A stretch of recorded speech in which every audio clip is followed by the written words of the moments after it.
Cara, eu tenho pena do George Russell. Eu sei que é um sentimento horrível que a gente alimenta por outras pessoas. Sentir pena de alguém é algo muito ruim. Pode parecer bom, mas não é. Pode parecer que você tem empatia, que você tem aquele sentimento que mostra solidariedade em relação ao sentimento do outro, mas não é algo bom, se a gente parar para pensar. Mas eu não consigo pensar em outra coisa quando eu olho para as fotos do George Russell depois do GP de Miami. Pena. Pensa comigo. Ele começa a vida dele na Fórmula 1 na Williams, na pior fase possível que a Williams pode ter. O Williams era Claire Williams, tá? Que para quem testemunhou aquele tempo da Fórmula 1, viu o quanto que a equipe era um nível de ruindade que eles chegavam na pré-temporada sem carro pronto para poder colocar em pista. Lembra a era atual da Aston Martin com o Adrian Newey como team principal, que claramente não está certo. Aliás, algo tem muito de errado ali na Aston Martin que não é só a Honda, tá? Mas eu falo sobre isso em outra oportunidade. Aí o Russell come o pão que o diabo amassou por lá. Passa anos e anos andando no fundo, tendo alguns momentos de brilho por conta própria, por mérito próprio, o GP da Bélgica, ou aquela tentativa de GP da Bélgica, você sabe muito bem, 2021, aquilo que não terminou, né? Aquela corrida que sequer começou, não deveria ter existido. Ele se dá muito bem com toda aquele problema com a água.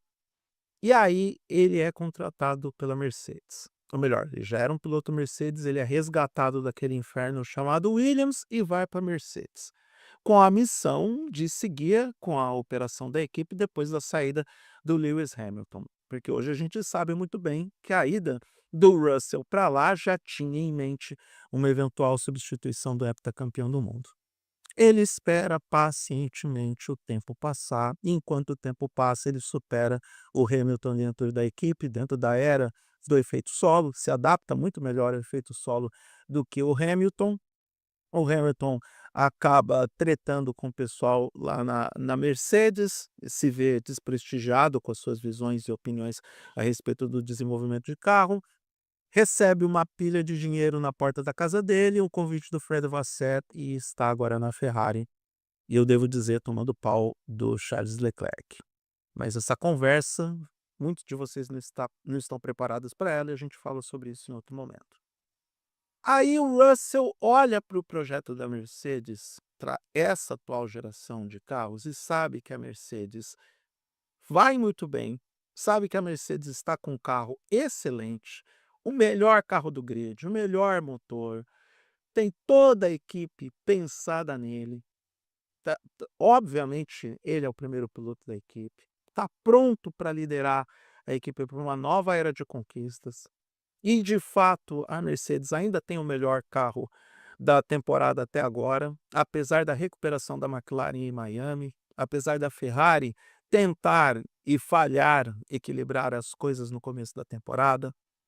A Mercedes continua o carro a ser batido, só que ele não contava que um moleque de 19 anos de idade ia embaçar o rolê dele.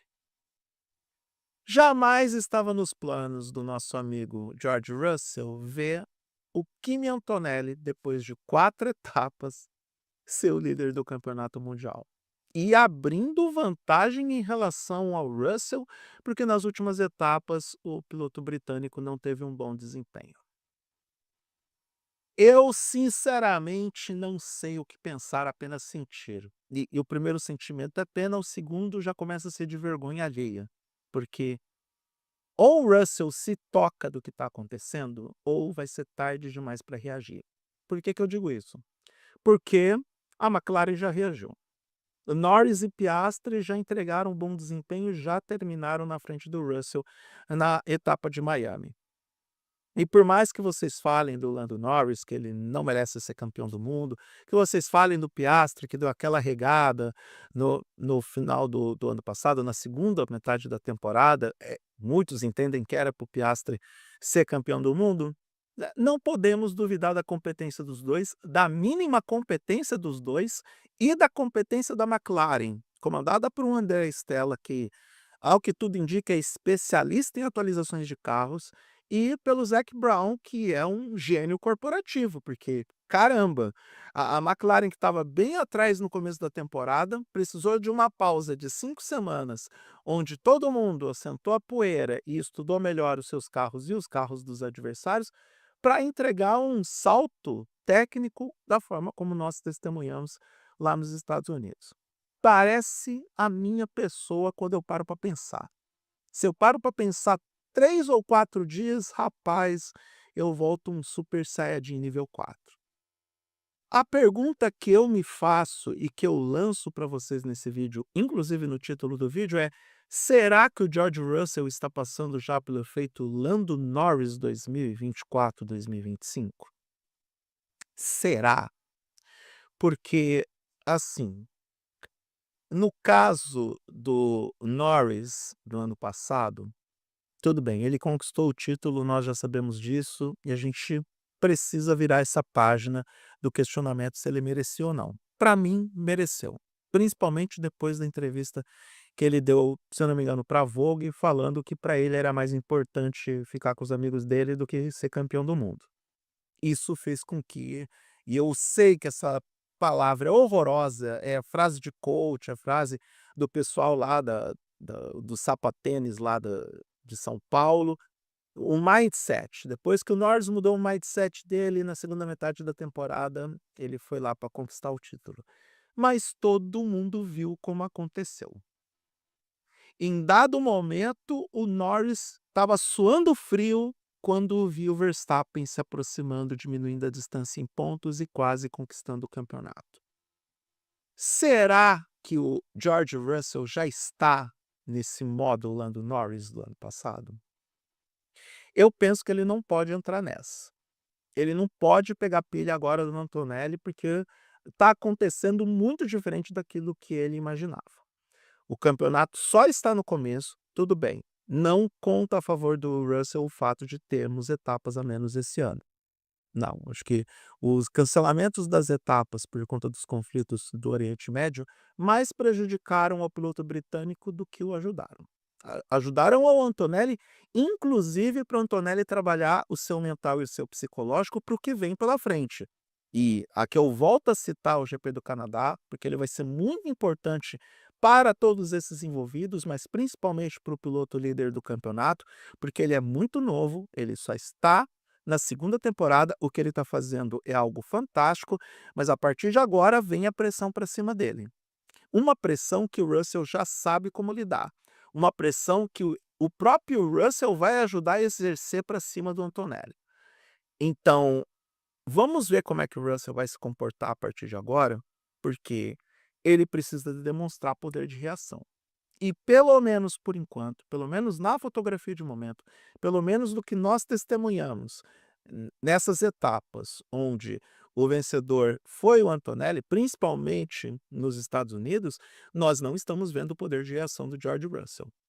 Nós estamos vendo performances débeis, muita reclamação no rádio, até um certo tom de decepção do piloto britânico em relação a como a equipe está se organizando em relação a ele. E eu sei que vai ter gente que vai dizer que já existe aquele clima de teoria de conspiração, de boicote, de que a equipe está se voltando para o Antonelli. Eu não acredito nisso, porque nada está definido, tudo é muito precoce, mas a gente tem que pensar que um campeonato da Fórmula 1, mesmo com etapas a menos, é uma maratona longa. É uma série tipo Grey's Anatomy. É um filme do Senhor dos Anéis. É uma temporada longa, com várias etapas, onde, e eu vou dizer o óbvio, o campeão é aquele que acumula o maior número de pontos, e acumular o maior número de pontos significa também cometer o menor número de erros, ter a maior constância, acumular os melhores resultados. O George Russell é muito bom em acumular bons resultados. Se a gente quer olhar para o copo meio cheio dessa história, ele é um dos poucos pilotos que completou o top 10 das corridas. Até a prova anterior, ele era o único que estava ali na linha do top 5, mas aí a gente olha para o Antonelli e ele tem 3 vitórias consecutivas. É, quem vai ter que pagar um pouco mais no terapeuta nas próximas 2 semanas vai ser, com certeza, o George Russell, mas nem tudo está perdido para ele. Eu quero ver ele ter esse poder de reação aparecendo a partir de agora, porque nós precisamos de um campeonato e ainda dá tempo dele entrar na disputa, na qual, pelo menos por enquanto, ele só faz parte nos números, porque no psicológico, no mental, Antonelli já tem Norris e Piastri como adversários. Até o Verstappen é mais adversário que o Norris nesse contexto, não, o Norris não, que o Russell nesse contexto, porque se tem alguém que pode bater o Antonelli em pista nesse momento, é o Max Verstappen. Vamos ficar de olho no que vai acontecer a partir de agora, a partir do GP do Canadá, que, repito, ganha muita importância para o contexto geral da temporada que está apenas começando.